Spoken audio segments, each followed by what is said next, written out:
The MPs who are still grieving the loss of one of their own have urged government to modify Uganda's transport laws in order to address the ongoing traffic accidents. The government should come out with a clear transport policy. Also, in terms of driving, these people will go for driving permits. You just go there, present yourself, you pay money in the bank. Nobody, IOV, they bribe their ways out, and people have driving permits, but in actual sense, they are not qualified drivers. So that should be able to, government should be able to reconsider its position, re-examine all this, the transport policy, the training of the drivers, and proper testing. Not just a question of picking revenue and leaving people to go and cause accidents on the road.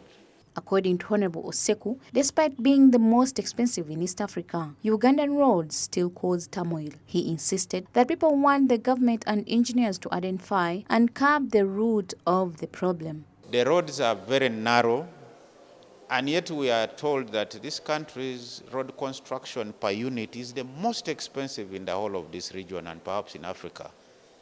And we wonder, where does this money go? Constructing a kilometer of a road at more than 600 million shillings really is unexplainable. It is too expensive. So we need this money, we need our engineers, we need the sons of this country to tell us how best we can improve on these roads. And government needs to pick a leaf from here. The accident that claimed Honorable Okabe occurred on a road that had been properly repaved. According to Vice Chairperson of the Physical Infrastructure Committee, Honorable Kasolo Robert, he instead places the blame on the truck driver, who he believes was either asleep or had a problem with his vehicle. I should assure Ugandans that some of the accidents that are happening in this country are because of human error.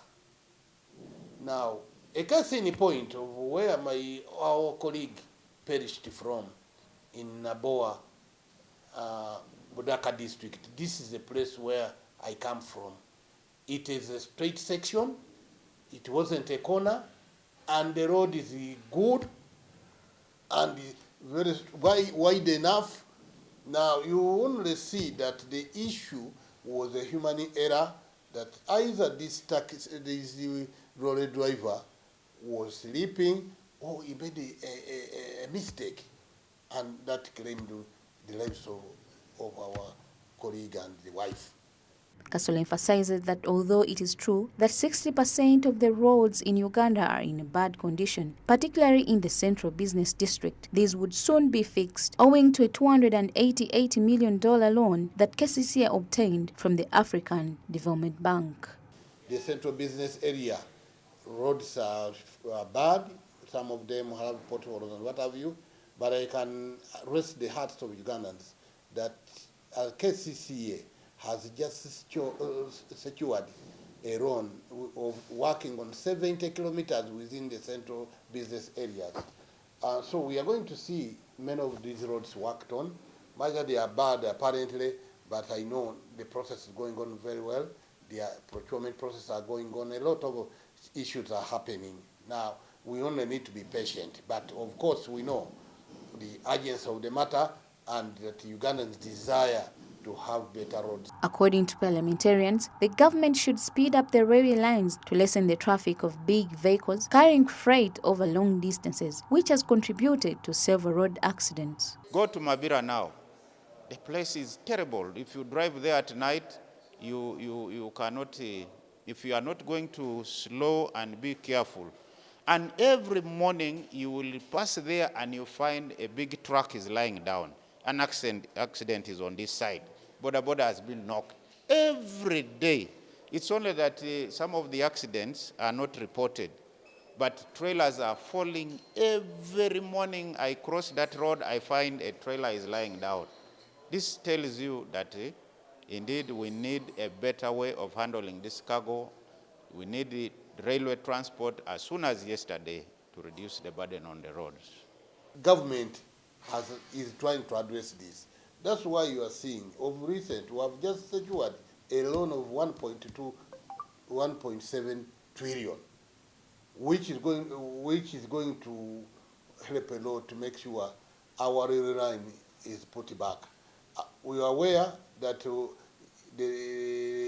recent we passed a supplementary of 194 billions that we gave to the Chinese who are now working from Mukono to Maraba, and they are doing the work.